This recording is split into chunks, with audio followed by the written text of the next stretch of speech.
একজন সাধারণ স্মার্টফোন ব্যবহারকারী যিনি নিয়মিত ফোন ব্যবহার করেন তিনি দিনে দিনে গড়ে প্রায় 5 ঘন্টা শুধু ফোনের দিকে তাকিয়ে কাটান। 5 ঘন্টা? হ্যাঁ, 5 ঘন্টা ভাবা যায়। মানে বছরে এটা প্রায় 4 মাসের সমান। জীবনের 4টে মাস শুধু একটা স্ক্রিনের দিকে তাকিয়ে। সত্যি বলতে এই তথ্যটা পড়ার পর আমি নিজেই আমার ফোনের স্ক্রিন টাইম চেক করেছিলাম। ফলাফল নিশ্চয়ই খুব একটা স্বস্তিদায়ক ছিল না। একদমই না। তো আজকের আলোচনায় আমরা ঠিক এই বিষয়টাই একটু গভীরে গিয়ে দেখব। আমাদের হাতে একটা লেখা আছে, smartphone slavery and the social media trap. নামটা শুনলেই বোঝা যায় এটা আমাদের ভাবনার জগতে একটা বড় ধাক্কা দিতে চলেছে। হুম। আমাদের উদ্দেশ্য কিন্তু প্রযুক্তিকে খারাপ বলা নয়, বরং এটা বোঝা যে স্মার্টফোন আর সোশ্যাল মিডিয়া ঠিক কীভাবে ডিজাইন করা হয়েছে আমাদের জীবনকে প্রভাবিত করার জন্য। চলুন এই ফাঁদের নকশাটা একটু তলিয়ে দেখা যাক। একদম। আর আলোচনাটা শুরু করার আগে একটা জিনিস পরিষ্কার করে নেওয়া দরকার। আমরা এখানে প্রযুক্তি ভালো না খারাপ সেই পুরনো বিতর্কে যাচ্ছি না। সেটা সেটা এখন আর কোনো কাজের কথাই নয়। ঠিক। বরং আজকের আলোচনার কেন্দ্রবিন্দু হলো এর ডিজাইন। মানে এই প্ল্যাটফর্মগুলোর আর্কিটেকচার কিভাবে আমাদের মনোবিজ্ঞানের গভীরে গিয়ে এক ধরনের নির্ভরশীলতা তৈরি করছে। এই উৎসটিতে মূলত 3টে বড় দিক তুলে ধরা হয়েছে। আচ্ছা। প্রথমত, এই আসক্তির ভয়াবহতা। কিছু পরিসংখ্যানের মাধ্যমে সেটা স্পষ্ট হয়। দ্বিতীয়ত, নির্মাতাদের একটা অদ্ভুত স্ববিরোধিতা। স্ববিরোধিতা মানে যারা এই প্রযুক্তি তৈরি করেছেন তারাই নিজেদের জীবনে এর ব্যবহার নিয়ে সবচেয়ে বেশি সতর্ক। আর সবশেষে সোশ্যাল মিডিয়ায় যে অন্তহীন তুলনার খেলা চলে তার মনস্তাত্ত্বিক প্রভাব, যা আমাদের আত্মবিশ্বাসকে ভেতর থেকে শেষ করে দেয়। আর এই নির্ভরশীলতাটা যে ঠিক কতটা গভীর সেটা বুঝতে গেলে তো ওই পরিসংখ্যানগুলোর দিকে তাকাতেই হয়। সংখ্যাগুলো শুনলে রীতিমতো চড়কে উঠতে হয়। সংখ্যা প্রায় 50 কোটির বেশি। এই সংখ্যাগুলো কিন্তু শুধু সময় নষ্টের হিসাব না, তাই না? এটা তো মানুষের আচরণে একটা বিরাট পরিবর্তনের ইঙ্গিত দেয়। ঠিক। উৎসটাই ঠিক এই পয়েন্টটাই ধরছে। এটা শুধু সময়ের অপচয় নয়। তাহলে এর প্রভাবটা ঠিক কোথায়? খুব গুরুত্বপূর্ণ প্রশ্ন। লেখার একটা অংশে এই আসক্তির গভীরতা বোঝানোর জন্য একটা একটা মারাত্মক তুলনা টানা হয়েছে। লেখক বলছেন, এটা আর 5টা সাধারণ অভ্যাসের মতো নয়। তাহলে এটাকে সরাসরি সিগারেট বা মদের নেশার সাথে তুলনা করা হচ্ছে। বলেন কি, সিগারেট বা মদের নেশার সাথে? হ্যাঁ, এমনকি উৎস অনুযায়ী স্মার্টফোনের আসক্তি কিছু ক্ষেত্রে আরও বেশি বিপজ্জনক। কারণ সিগারেট বা অ্যালকোহলের প্রভাব মূলত ব্যবহারকারীর স্বাস্থ্যের উপর, মানে শারীরিক স্বাস্থ্যের উপর সীমাবদ্ধ থাকে। কিন্তু স্মার্টফোন আর সোশ্যাল মিডিয়ার আসক্তি আমাদের জীবনের প্রায় সব ক্ষেত্রে ছড়িয়ে পড়ে। সব ক্ষেত্রে? যেমন? আমাদের সম্পর্ক, আমাদের কাজের মনোযোগ, আমাদের ঘুম এবং এবং সবচেয়ে গুরুত্বপূর্ণভাবে আমাদের আত্মবিশ্বাসকে ধীরে ধীরে গ্রাস করে ফেলে। এটা এমন এক নেশা যা আমাদের 24 ঘন্টাই তাড়া করে ফেরে। এটা তো একটা শক্তিশালী তুলনা। তার মানে এটা শুধু একটা নিরীহ বিনোদন নয়, উৎস এটিকে একটা সামাজিক ব্যাধি হিসাবে দেখছে, যা আমাদের আত্মমর্যাদাকেই প্রশ্নের মুখে ফেলে দেয়। একদম। আর এই আত্মবিশ্বাসের উপরে আঘাতের বিষয়টা আরও ভয়ঙ্কর হয়ে ওঠে যখন আমরা উৎসের পরের অংশে যাই। সেখানে বলা হয়েছে যে যারা এই সিস্টেমটা তৈরি করেছেন তারা নিজেরাই এর থেকে নিজেদের সন্তানদের বাঁচিয়ে চলেন। এটা তো অবিশ্বাস্য। হ্যাঁ, এটাই ইচ্ছের সবচেয়ে আলোড়ন সৃষ্টিকারী অংশ, যাকে আমরা নির্মাতাদের প্যারাডক্স বা স্ববিরোধিতা বলতে পারি। ভাবুন একবার, অ্যাপেলের প্রতিষ্ঠাতা স্টিভ জবস, হ্যাঁ, আইফোনের স্রষ্টা, যে মানুষটা আইফোন বা আইপ্যাডের মতো যুগান্তকারী ডিভাইস তৈরি করলেন, তিনি নিজের সন্তানদের এসব ডিভাইস বেশিক্ষণ ব্যবহার করতে দিতেন না।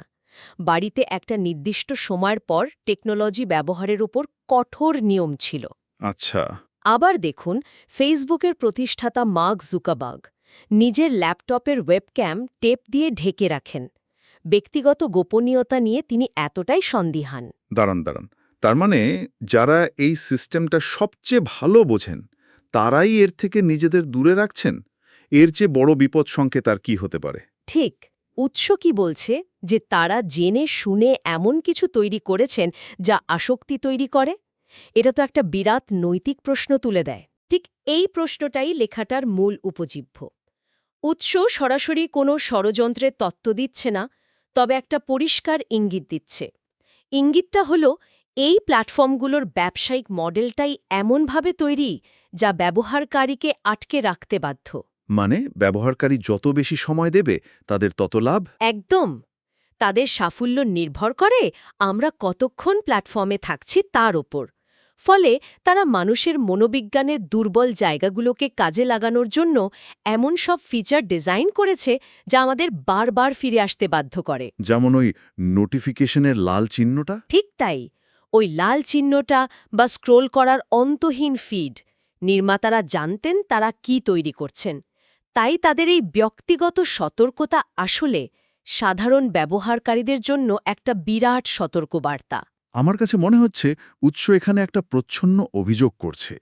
এটা কি শুধু একটা সতর্কবার্তা, নাকি লেখকরা বলতে চাইছেন যে এই প্ল্যাটফর্মগুলো ইচ্ছাকৃতভাবে আমাদের মনোযোগকে শোষণ করার জন্য ডিজাইন করা হয়েছে? বলা যেতে পারে দুটোই। লেখকের যুক্তিটা হলো উদ্দেশ্য হয়তো সরাসরি শোষণ করা ছিল না, কিন্তু ব্যবসায়িক সাফল্য অর্জনের জন্য যে পথটা তারা বেছে নিয়েছে তার অনিবার্য পার্শ্বপ্রতিক্রিয়া হলো এই আসক্তি। মনোযোগই এখনকার দুনিয়ার সবচেয়ে দামি মুদ্রা। আর সেই মনোযোগ ধরে রাখার জন্যই এই সমস্ত ফাঁদ পাতা হয়েছে।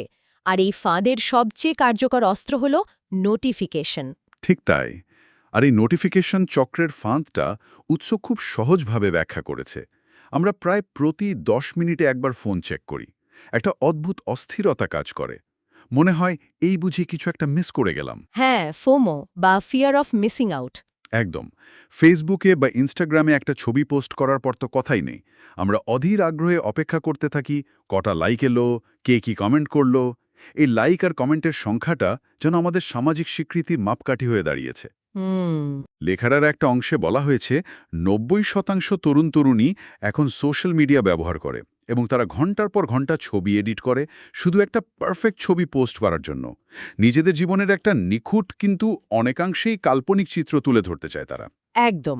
আর এই নিখুঁত জীবনের কাল্পনিক ধারণা থেকেই জন্ম নেয় সোশ্যাল মিডিয়ার সবচেয়ে বিপজ্জনক দিকটা, তুলনার মনোবিজ্ঞান। তুলনা। হ্যাঁ, উৎস এখানে একটা খুব মজার মনস্তাত্ত্বিক দিক তুলে ধরেছে, যাকে বলা যায় দ্বিমুখী প্রতিক্রিয়া। একদিকে যখন আমরা সোশ্যাল মিডিয়ায় অন্য কাউকে আমাদের চেয়ে খারাপ অবস্থায় দেখি, তখন আমাদের মধ্যে এক ধরনের সূক্ষ্ম স্বস্তি কাজ করে। মনোবিজ্ঞানের ভাষায় একে বলে ডাউনওয়ার্ড সোশ্যাল কম্প্যারিজন। এটা আমাদের আত্মবিশ্বাসকে সাময়িকভাবে চাঙ্গা করে। কিন্তু উল্টোটাও তো ততটাই সত্যি, তাই না? যখন আমরা দেখি কেউ দামি গাড়ি কিনেছে বা বিদেশে ছুটি কাটাচ্ছে, ঠিক তখনই ঘটে আপওয়ার্ড সোশ্যাল কম্প্যারিজন। আমরা তাদের জীবনের সেরা মুহূর্তগুলোর সাথে নিজেদের সাধারণ দৈনন্দিন জীবনের তুলনা করতে শুরু করি। আর এই তুলনা আমাদের আত্মমর্যাদাকে মারাত্মকভাবে আঘাত করে। আমাদের মনে হতে থাকে আমি শুধু পিছিয়ে আছি বা আমার জীবনটাই অর্থহীন। ঠিক, আমরা ভুলেই যাই যে আমরা অন্যের জীবনে শুধুমাত্র একটা সম্পাদিত, সুন্দর করে সাজানো হাইলাইট রিল দেখছি, আর তার সাথে তুলনা করছি আমাদের নিজেদের জীবনের বিহাইন্ড দ্য সিনসের। তার মানে এটা একটা অন্তহীন মানসিক রোলার কোস্টার, যা থেকে নামার উপায় নেই। একটা লাইকের জন্য সামান্য আনন্দ পাই, আবার অন্যের সাফল্য দেখে হতাশায় ডুবে যায়। আর এই প্ল্যাটফর্মগুলো ডিজাইনই করা হয়েছে আমাদের এই রোলার কোস্টারে বসিয়ে রাখার জন্য। আর এই অযৌক্তিক তুলনা যে কতটা অর্থহীন সেটা বোঝানোর জন্য উৎসটি একটি খুব সুন্দর উদাহরণ দিয়েছে। আমরা কি কখনো শচীন তেন্ডুলকর এবং লতা মঙ্গেশকরের মধ্যে তুলনা করতে পারি? না, তা তো পারি না। দুজনের ক্ষেত্র সম্পূর্ণ আলাদা। ঠিক তাই, দুজনের প্রতিভা, যাত্রা এবং সংগ্রাম সম্পূর্ণ ভিন্ন। সোশ্যাল মিডিয়ায় আমরা ঠিক এই ভুলটাই করি। প্রতিটি মানুষের জীবন তার নিজের মতো করে অনন্য, কিন্তু আমরা সবাইকে একই মাপকাঠিতে ফেলে বিচার করতে শুরু করি, যা আমাদের ভেতর থেকে আত্মবিশ্বাসকে শেষ করে দেয়। এখানেই উৎস একটা খুব শক্তিশালী বার্তা দেয়। আপনি যেমন তেমনই সেরা। আপনাকে কারোর চেয়ে ভালো বা খারাপ হওয়ার কোনো প্রতিযোগিতায় নামতে হয়নি। একদম। তাহলে এই পুরো আলোচনার সারমর্ম কি দাঁড়ালো? আমরা দেখলাম এই আসক্তি কতটা সময় কেড়ে নিচ্ছে, জানলাম যে নির্মাতারাই এটা নিয়ে ভীত, আর বুঝলাম এটা কিভাবে আমাদের মনে তুলনার বিষ ঢুকিয়ে দিচ্ছে। উৎস একটা বেশ হতাশাজনক চিত্র তুলে ধরেছে। মনে হচ্ছে আমরা সবাই যেন নিজেদের অজান্তেই এই যন্ত্রের দাসে পরিণত হচ্ছি। এখান থেকে বেরোনোর কি কোনো উপায় নেই? ফোন ছাড়া তো এখন জীবন অচল। উৎস কি এই বিষয়ে কোনো বাস্তবসম্মত পথের কথা বলেছে? অবশ্যই বলেছে, আর এখানেই লেখাটার সবচেয়ে আশাবাদী দিকটা ফুটে ওঠে। উৎস কিন্তু প্রযুক্তি বিরোধী নয়। আচ্ছা। এটি স্মার্টফোন বা সোশ্যাল মিডিয়া পুরোপুরি বর্জন করার মতো অবাস্তব কোনো পরামর্শ দেয় না, বরং এর মূল বক্তব্য হল আমাদের মানসিকতার পরিবর্তন।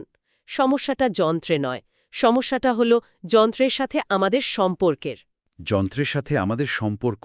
হ্যাঁ, আমরা ব্যবহারকারী বা ইউজার থেকে যন্ত্রের প্রভু বা মাস্টার হয়ে উঠতে পারি কিনা সেটাই আসল প্রশ্ন। আমাদের নিয়ন্ত্রণটা নিজের হাতে ফিরিয়ে আনতে হবে। এই প্রভু হওয়ার ধারণাটা খুব শক্তিশালী, কারণ এটা আমাদের হাতে ক্ষমতা ফিরিয়ে দেয়। এটা শুধু ব্যবহারের সময় কমানোর কথা বলছে না, বরং মানসিকতার একটা আমূল পরিবর্তনের কথা বলছে।